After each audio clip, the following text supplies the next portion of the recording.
Paz do Senhor a todos, amém? Abra sua Bíblia, por gentileza, segundo livro das Crônicas, capítulo 33.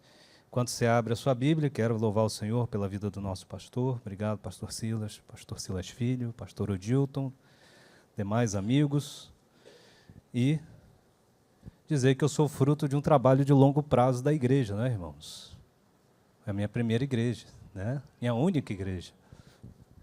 Então não é um investimento de um dia, uma semana, nem um ano, mas aqui eu me batizei nas águas, no Espírito Santo, liderei mocidade, casei, apresentei meus filhos, batizei o meu primeiro batismo do meu filho aqui, né? Batizei meu filho com 12 anos agora, nesse último batismo, e é muito prazeroso ver a igreja investindo a longo prazo nas pessoas, né? Deus abençoe essa igreja pelo trabalho.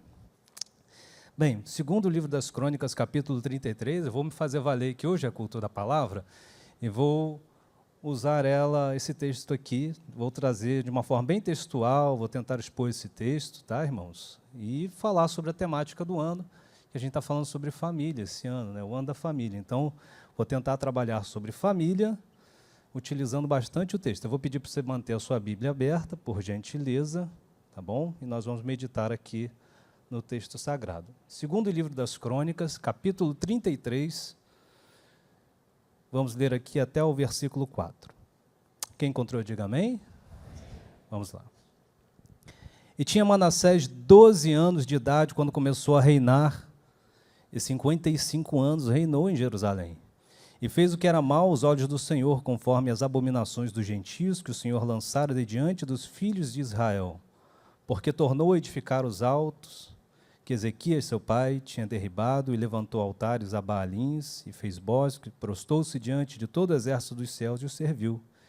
E edificou altares na casa do Senhor, da qual o Senhor tinha dito: em Jerusalém estará o meu nome eternamente. Só até aqui. Nós vamos falar hoje sobre o rei Manassés. Vamos usar a temática família.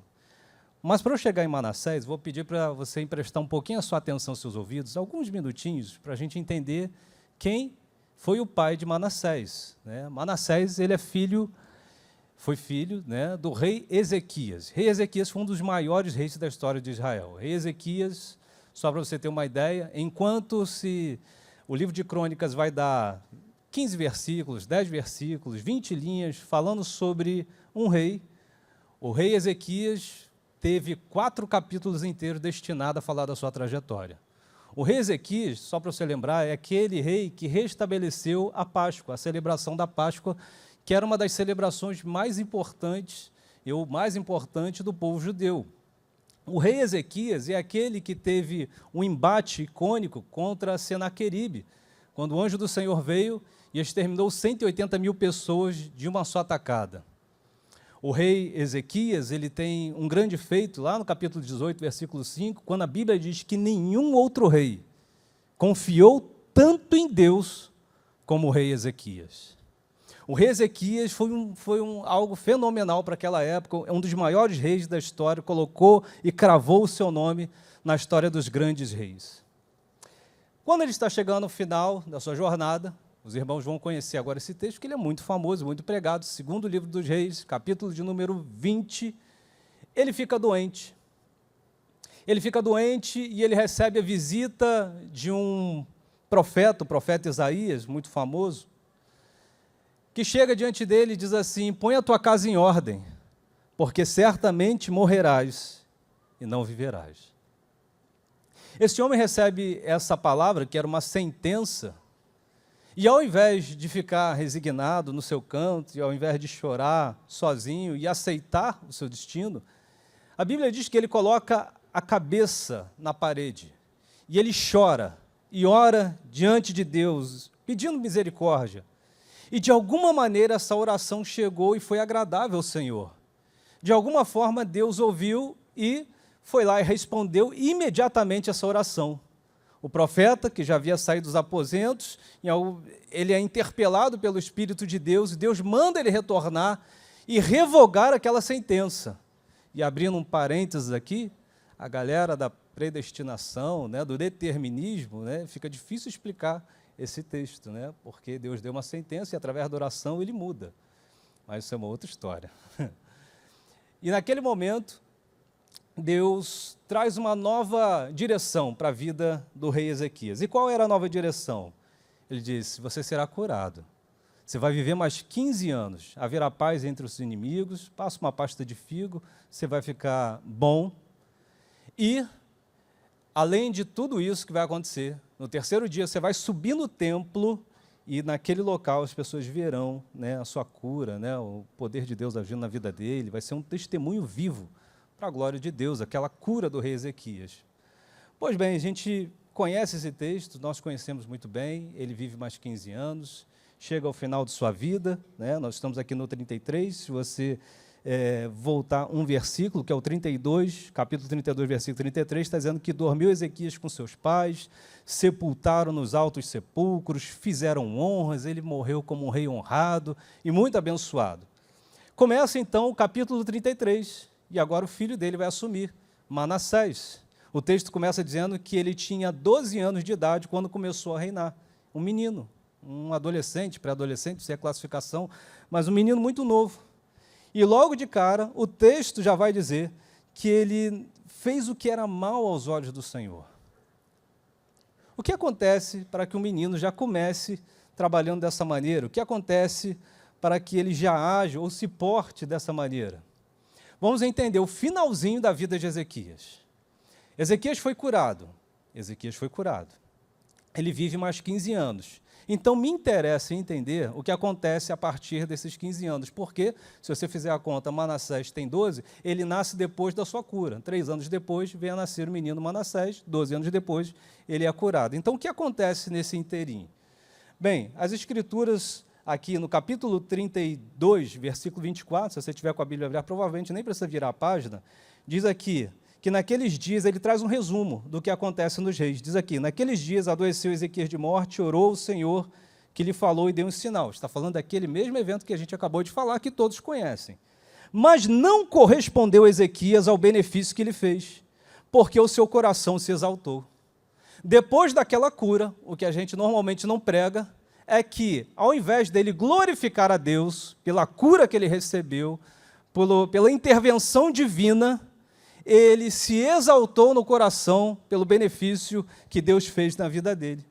Só que nesse texto também a gente não tem uma compreensão plena de que tipo de bênção foi, de que tipo de atitude foi essa, se ele falou algo, se ele se rebelou em algum momento, o que é que ele agiu, mas nós vamos encontrar isso no segundo livro dos Reis, no capítulo 20, a partir do verso 12. Quando a Bíblia diz que depois da sua cura, há mensageiros e os filhos, ou o príncipe da Babilônia vai visitá-lo. Por que o príncipe da Babilônia vai visitar o rei? Porque ele era um estadista renomado. A fama de Ezequias, ele transcendia o território de Israel, o reino do sul e o reino do norte. A fama de Ezequias era tamanha, era um rei, um estadista tão fenomenal, que em várias partes do mundo ouvia-se falar dele, e todos sabiam que ele estava doente. E todos sabiam que ele permaneceu vivo, algo aconteceu. Então a Babilônia, um grande império, manda o seu príncipe, manda mensageiros para ir entender o que aconteceu e compreendê-lo. E a Bíblia vai dizer, a partir do versículo de número 12, que Ezequias recebeu essas pessoas, mostrou-lhe todos os seus aposentos, mostrou-lhe as suas especiarias, a prata, o ouro, tudo aquilo que ele tinha. O texto vai dizendo que não houve nada em sua casa e em seu domínio que ele não mostrasse. Ele mostrou os tesouros do seu coração, os tesouros do seu reino. Ele descortinou tudo e foram embora. Penso eu que é nesse momento que Deus tinha uma expectativa com relação a ele. Se Deus trouxe uma cura tão espantosa, o desejo dos céus é que, no mínimo, nós ficássemos gratos, testemunhássemos e agradecêssemos o que o Senhor fez em nossa vida. Só que ao invés dele trazer ou remeter a glória para Deus, ele trouxe a glória para si. Ele mostrou o que ele tinha, o que ele fez. Em nenhum momento ele menciona a Deus. E isso acaba, o homem vai embora. Pois bem, o que é que acontece? A partir do verso 14, vem o profeta de novo. Que profeta? Profeta Isaías. O que o profeta Isaías vai fazer? Ele vai ter uma conversa de novo agora com o rei. O profeta Isaías fala, você recebeu visita? Recebi. Vieram de onde? De um lugar muito longe, da Babilônia. Ah, muito bem, legal, que bom. E o que aconteceu? Eu mostrei tudo. Não teve nada aqui no meu palácio que eu não mostrasse, não teve nada dos meus tesouros que eu não mostrasse. Versículo 16, vem a sentença. Isaías diz a Ezequias, ouve a palavra do Senhor. Eis que vem dias em que tudo quanto houver na sua casa, que forem tesourados pelos seus pais, das suas riquezas, será levada para a Babilônia. Ele estava querendo dizer que por conta da sua opulência, do seu orgulho, Deus traria um juízo. Agora olha o versículo 18. E ainda até de teus filhos, que procederem de ti, e que tu gerastes, tomarão para que sejam eunucos no paço da Babilônia. O profeta está dizendo, os teus filhos serão levados, não são só os seus bens, a tua posteridade vai sofrer, a próxima geração será aniquilada, os teus filhos serão desterrados. Quando ele diz que eles serão eunucos, ele está dizendo que teus filhos vão ser castrados, vão acabar com a vida deles, eles não vão poder reproduzir, a linhagem termina por ali, e tudo que você conquistou vai acabar e vai para a mão do inimigo. Essa era a sentença que o profeta deu a Ezequias. Agora percebam, qual é a resposta dele? Compare. Da primeira vez que o profeta chega diante dele e fala, põe a tua casa em ordem porque você vai morrer, você não vai viver. Qual foi a sua reação? Colocar a cabeça na parede e pedir misericórdia. Ele chora e ora, a ponto que a Bíblia diz que Deus diz assim, eu vi as tuas lágrimas e ouvi a tua oração, cheia de paixão, coração contrito. Mas agora, o profeta volta até ele e fala, tem outro juízo. Só que esse juízo não é contra você, é contra a tua posteridade. É a próxima geração que vai gemer, que vai sofrer, que vai perder tudo. E qual é a sua reação e qual é a sua resposta, por mais espantosa que possa parecer, irmãos? Ele diz assim, versículo 19, boa é esta palavra. Glória a Deus, manda mais uma dessa. Ele ficou feliz, ele elogiou. Na primeira ele chora, na segunda ele não está nem aí. Agora, por que ele diz que boa é esta palavra? O texto diz, e não haverá, pois, paz em meus dias de verdade. O que ele está querendo dizer? Se não vai acontecer comigo, não estou nem aí para a próxima geração. Eu não quero me prejudicar, mas se for os meus filhos, se for os próximos, eles que se lasquem para lá, eles que arrumem o jeito dele, eles que clamem, eles que orem, eles que busquem, eles que façam. Eu não estou nem aí para nada. E aqui nós vemos alguém que foi um grande estadista, um estadista condecorado, alguém que organiza o povo, alguém que arruma a nação, alguém que é um ícone para aquele tempo, que tinha zelo em reatar a Páscoa. Ele destruiu os altares. Para você lembrar, foi ele que colocou para baixo a serpente de metal que Moisés edificou lá em Números capítulo 21, e agora era objeto de adoração. E segundo o livro de Reis 18, a palavra de Deus diz que ele quebra ela destrói todos os objetos de adoração. Esse homem que fez a límpia, organizou a casa. A sua casa estava uma bagunça. Aqui não é um caso de alguém que é desatento, ou sem tempo, ou sem recurso. Aqui é claramente um caso de desprezo para com o seu, para com a sua casa, para com a sua prole. E aqui vem algumas coisas para a gente entender. Quando a gente chega agora em 2º livro de Crônicas, capítulo 22, de novo, na Bíblia onde estava aberta, vai dizendo, e Manassés começa a reinar com 12 anos. É o filho desse homem que vai assumir o reino. É o filho desse homem que agora dá prosseguimento ao reinado. Versículo 2, e fez o que era mal aos olhos do Senhor.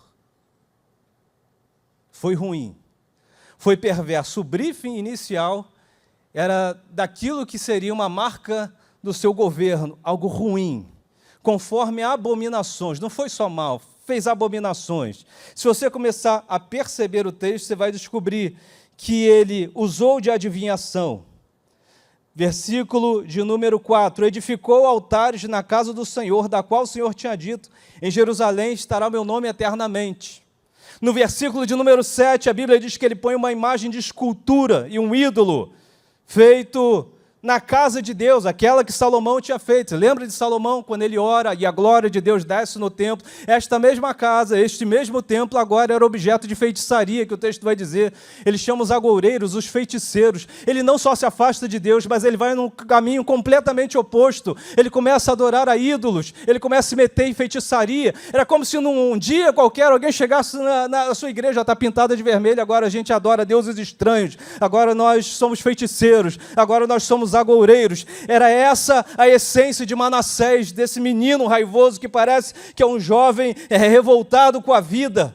Ele não faz uma obra, ele não faz uma reforma, ele não levanta um muro, ele não edifica nada, ele não melhora em nenhum aspecto a nação. E ele foi simplesmente o pior, o mais perverso, o mais maligno, o rei da história de Israel. Eu retrato aqui de algum jovem revoltado, um anarquista por natureza. E diante disso, fazer algumas aplicações para as nossas vidas. Primeiro, você não precisa reproduzir as dores que a vida te fez sentir. Você não precisa reproduzir as dores que a vida te causou. Por que você diz isso, pastor? De reprodução de dores? Bem, basta você ler o versículo de número 6, quando diz assim: e ele fez também passar seus filhos pelo fogo no vale do filho de Inom. Vale do filho de Inom, se você ler depois de Jeremias 32, era um local onde sacrificava-se crianças a Moloque. Era um local onde fazia o sacrifício de bebês, crianças de verdade. Só que ele não faz com o filho dos outros, ele faz com o dele. Ou seja, eu fui desprezado dentro de casa. A Bíblia fala pouca coisa sobre a família de Ezequiel, mas o pouco que fala, põe a casa em ordem. Então ela estava em desordem. E depois mostra que ele não estava nem aí se o filho se destruísse. O que dá o retrato de que alguém foi ignorado das suas dores, e agora eu estou ignorando a próxima geração também. Eu estou ignorando meu filho também. Se você perceber na construção aqui do autor de Crônicas, parece que ele torna isso muito claro, que ele vai fazer tudo o contrário do que o pai fez. Olha o que o versículo 3 diz: porque tornou a edificar os altos que Ezequias, seu pai, tinha derribado, e levantou altares a Baalins. Ou seja, meu pai constrói, eu destruo. Meu pai destrói, eu construo. Meu pai faz, eu desfaço. Meu pai desfaz, eu faço. Aqui está mostrando que ele era um produto de uma revolta. Aqui é um produto de alguém que tem um coração destemperado. Você não precisa reproduzir as dores que a vida te causou. E talvez alguém aqui dentro venha de um lar em que seu pai foi um beberrão, um violento, mau, que largou a família pelo vício, que trouxe violência doméstica e você presenciou e cresceu vendo essa cena. Você não precisa reproduzir isso. Você não precisa e não pode fazer isso, porque Deus te chamou para ser diferente. Deus te chamou para fazer a diferença nesse tempo. Talvez o aprendizado da sua vida foi um aprendizado bruto, mau. Talvez você viu coisas que a sua mãe fez, que a sua família fez, que você tem vergonha de contar, mas Deus te salvou e te chamou para ser diferente. Pastor, eu não sei fazer nada, eu fui criado dessa maneira, tudo que eu sei fazer é isso, eu posso ser diferente? Pode.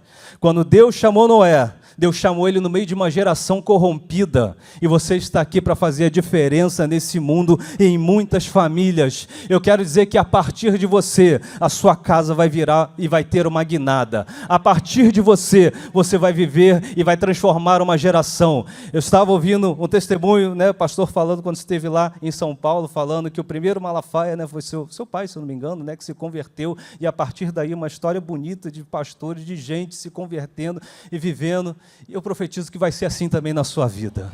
Eu profetizo que vai ser assim também na sua casa. Vai ser assim também. Eu acabei de falar que eu batizei meu filho.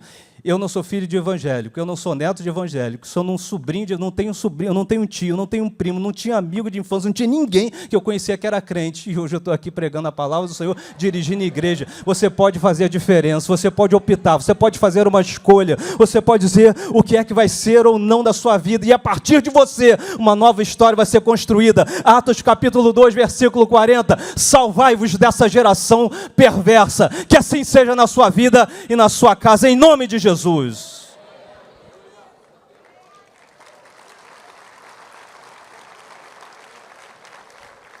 Bem, vamos vendo o que isso deu, né? Vamos lá? Estamos aqui no texto? Vem comigo. É bem textual, o culto da palavra, né, irmãos? Hoje não é para virar. Hoje... Versículo 9. E Manassés fez errar tanto a Judá quanto os moradores de Jerusalém, que fizeram pior do que as nações que o Senhor tinha destruído diante dos filhos de Israel. Manassés não foi só um mau rei. Olha o que o texto está dizendo, que ele fez pior do que as outras nações que estavam antes. Você lembra quando Josué conquista a terra? Aí tinha os jebuseus, gerazeus, amorreus, e foi destruindo tudo bem que os jebuseus depois saem só com Davi. Mas eles vão destruindo todos os povos. E ali eram povos idólatras, contrários a Deus, tinham práticas das mais perversas. Aqui o texto está dizendo que Manassés conseguiu levar a nação a um estado pior do que as nações pagãs. O estado moral foi tão degradado que assim foi o retrato do que aconteceu com eles. Versículo de número 10, você pensa assim, mas Deus não falou nesse momento? Sim, versículo 10. E falou o Senhor a Manassés e ao seu povo, porém não deram ouvido. É o sujeito que veio na igreja, ouviu o pastor, né? Ouve as mensagens, está na igreja, está no culto da vitória, está no culto da palavra, está no culto de celebração, lê a Bíblia, ouve um hino, assiste no YouTube, ouve, e o coração é endurecido. A Bíblia vai dizer que alguém que muitas vezes repreendido endurece a sua cerviz. E qual é a consequência prática disso, pastor? Aonde chegou essa brincadeira? Bem, há duas consequências, uma com a nação e uma para o rei de forma pessoal. Para a nação, em Jeremias capítulo 15, versículo do 1 ao 4, vai dizer assim, o Senhor diz, ainda que Moisés e Samuel se pusessem diante de mim, a minha alma não seria com esse povo. Por quê?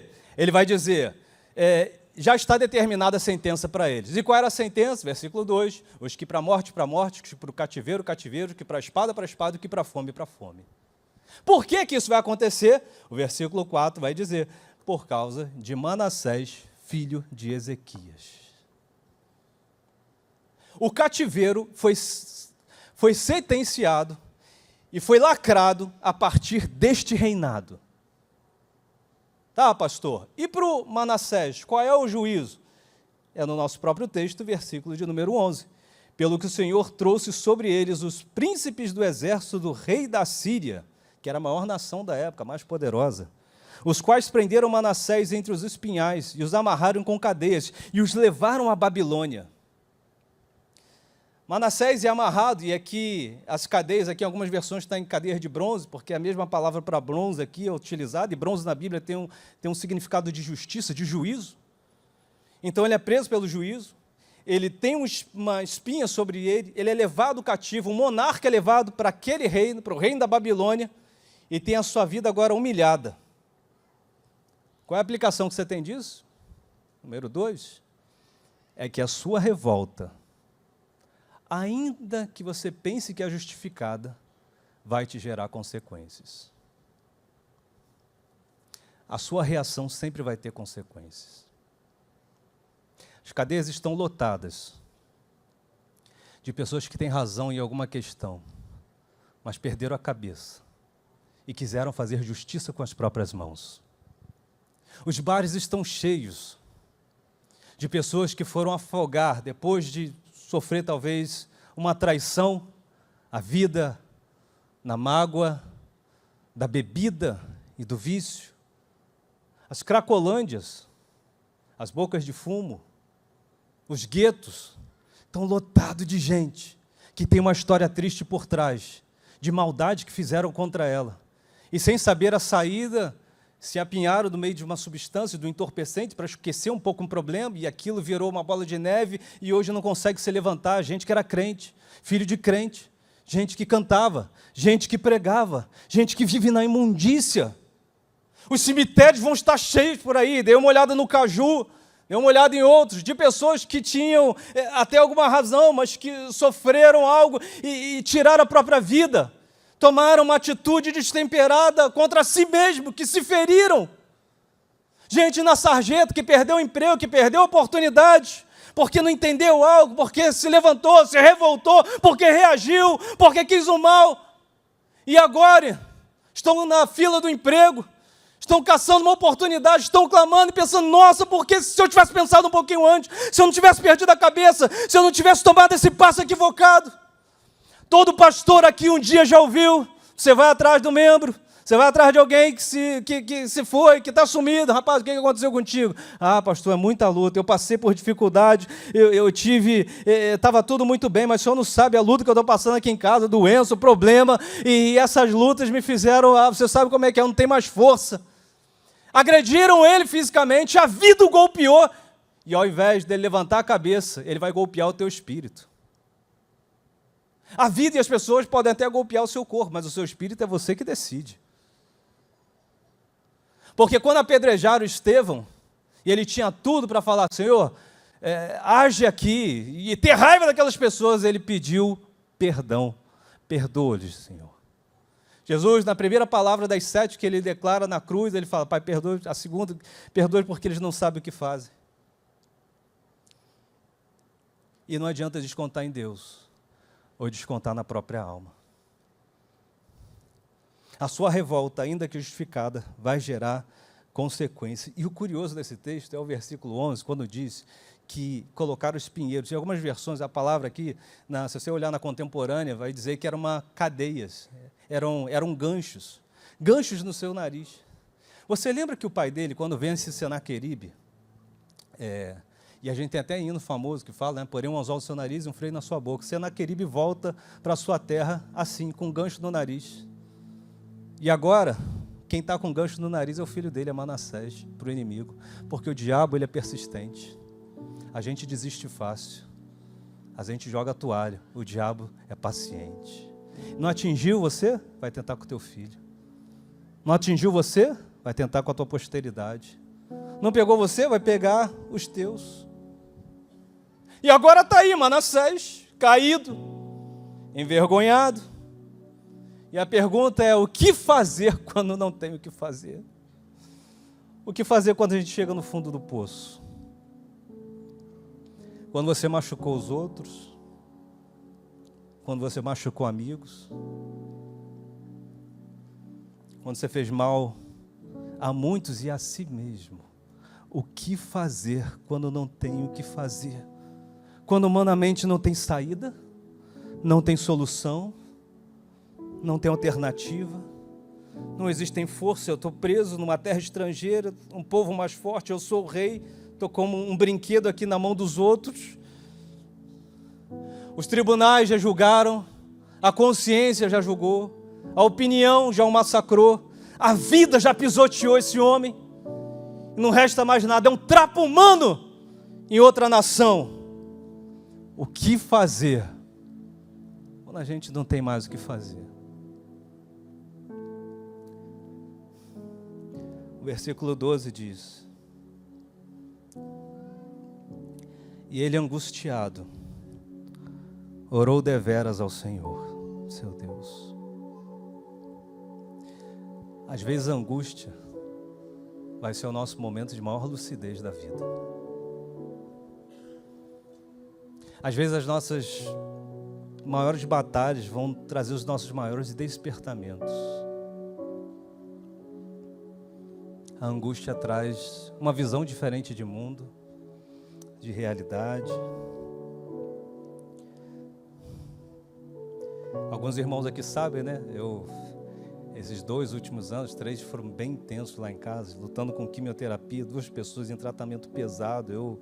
Acho que eu fui mais eu devo ter ido nos últimos 2 anos por volta de, 70, 80 vezes em hospital. Faço isso com amor, fiz com amor. Guerra com filho, guerra, e tem 2, 3 meses, né, que a gente teve os óbitos. E assim, você vê alguém que você ama se definhando, é muito dolorido, irmãos. E eu vou confessar, uma das maiores dores com meu pai, que desde que eu aceitei a Cristo, como eu falei, minha família não é crente, eu prego para ele, falo. Meu pai sempre teve orgulho de mim. Eu lembro nos últimos dias, ele tem orgulho de você, meu filho. Sempre teve orgulho. Ele tem uma mente formal, eu aprendi administração com ele, fui diretor de empresa, isso passou e E ele, não, tem orgulho. Mas eu não queria que meu pai tivesse orgulho, eu queria que se convertesse. Faltando 2 dias, né, que o Senhor, que ele foi recolhido, eu lembro que numa noite desesperado, irmão, eu fiquei pensando assim, não quero que meu pai me veja como um homem de sucesso, cara, eu quero que ele veja Cristo em mim. E de repente eu fiquei pensando, será que eu sou só ou só não, é bom ser alguém que consegue, que alcança, que sempre galgou coisas na vida. Mas será que as pessoas olham para mim e falam, eu vejo Cristo em você? Será que eu sou o perdoador? Será que eu sou o amigo? Será que eu sou o companheiro? Será que eu sou essa pessoa?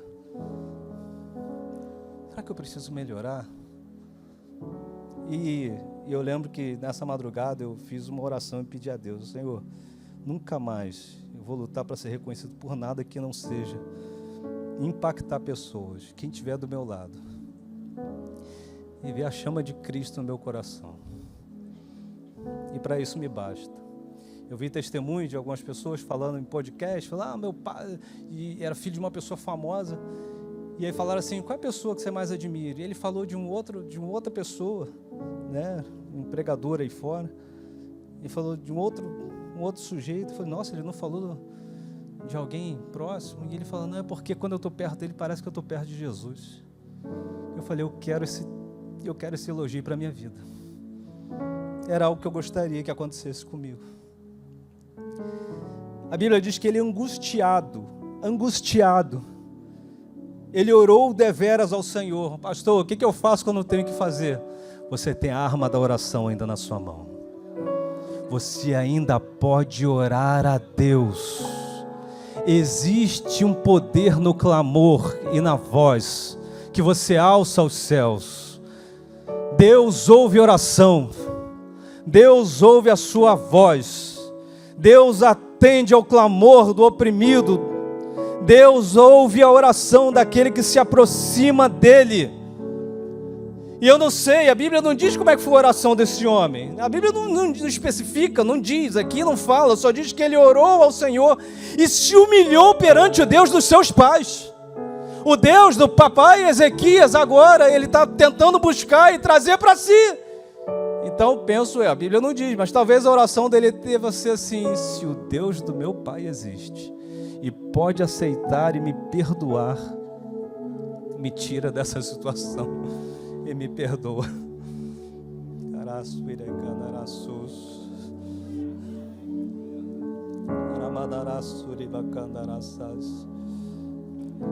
O que isso significa?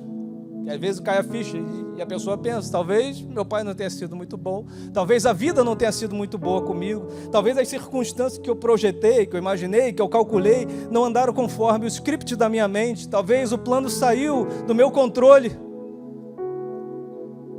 Mas Deus não tem nada a ver com isso. Deus nunca me feriu. Deus nunca fez nada contra mim. Esse homem levanta a voz humilhado e vai orar a Deus. E agora? A minha pergunta é, Deus pode ouvir a oração de alguém que tem as mãos banhadas a sangue? Deus pode ouvir a oração de alguém que está sujo, que está no lamaçal do pecado, imundo, preso, com a vida deteriorada, depois de causar tantos males? Deus pode fazer algo, Deus pode atingir, Deus pode ouvir alguém com esse tipo de histórico, vida e currículo. Como eu respondo isso? Simples, eu não vou responder nesse texto, mas tem um texto no Novo Testamento. Jesus conta uma história em Lucas capítulo 15, ele diz, um certo homem tinha 2 filhos,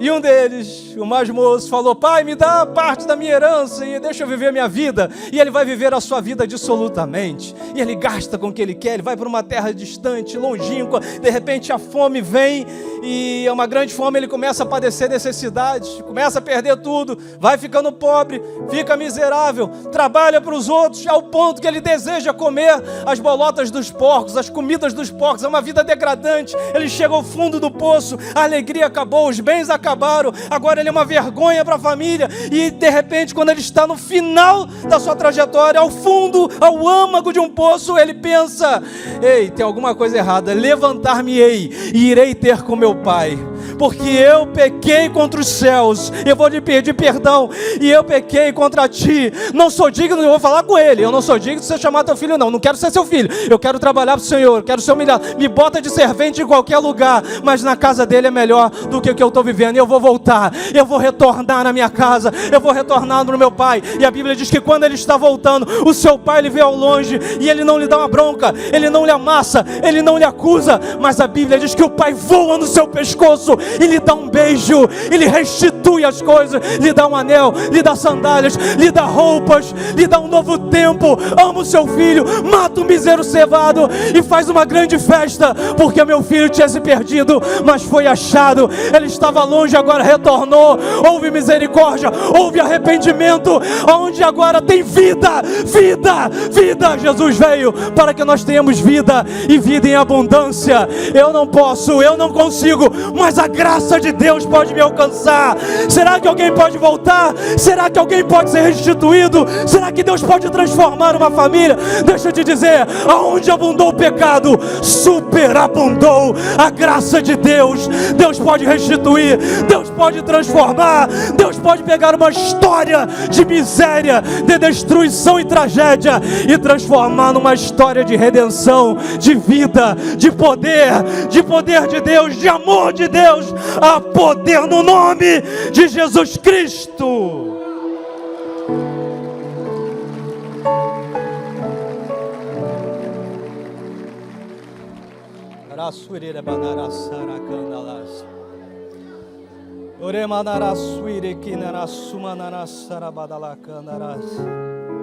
Nós não estamos aqui porque somos bons, mas pela graça sois salvos, por intermédio da fé.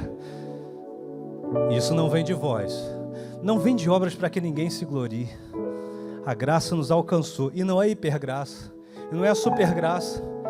Manassés não é alcançado porque Deus o alcançou, ele é alcançado porque ele se arrependeu. Produziu, pois, frutos dignos de arrependimento. Quando você tem um coração contrito, e Davi nos ensina isso, Deus não nos rejeita, não rejeita a oração de um coração contrito. Deus nunca vai rejeitar, Ele não resiste. E como é que termina essa história? Linda, né? A Bíblia diz que depois, e Deus se aplacou, versículo 13, para com ele, ouviu a sua súplica e tornou a trazer a Jerusalém ao seu reino. E ele reconheceu que agora não é o Senhor Deus dos seus pais, o Senhor é o seu Deus. Pastor, mas como é que ele trouxe? Ele estava preso em cadeias de bronze na terra estrangeira, a centenas de quilômetros. Como é que trouxe ele? Deus não está nem aí para explicar. Porque para Deus basta um estalo, um assobio, uma palavra. Isso não é impressionante? Quando Deus quer fazer, Ele faz. Quando Deus quer salvar, quer mudar, quer fazer algo extraordinário, só basta uma palavra. A sua cabeça está calculando, como é que Deus vai fazer? Você só precisa se voltar a Deus e deixa o restante com Ele, que Ele vai fazer, e Ele é poderoso. Pastor, e ele termina bem? Pois é, versículo 14 diz que ele agora edifica muros, ele se torna alguém produtivo. Versículo 15, ele tira todas as adorações estranhas da casa do Senhor, repara o altar do Senhor e termina os dias com glória. Quando eu fiz um estudo sobre os reis de Israel, muito interessante, muitos deles começaram bem e terminaram mal. É um padrão, tem gente que começa bem e termina bem, tem gente que começa bem e termina mal, e esse é o mote. Só um rei começou mal e terminou bem, foi o rei Manassés. É o que Jesus está querendo dizer para algumas famílias aqui. Ela pode ter começado mal, mas depende de você ela terminar bem. Deus quer transformar histórias e famílias. Basta que você creia e seja fiel a Deus. Deus abençoe, em nome de Jesus.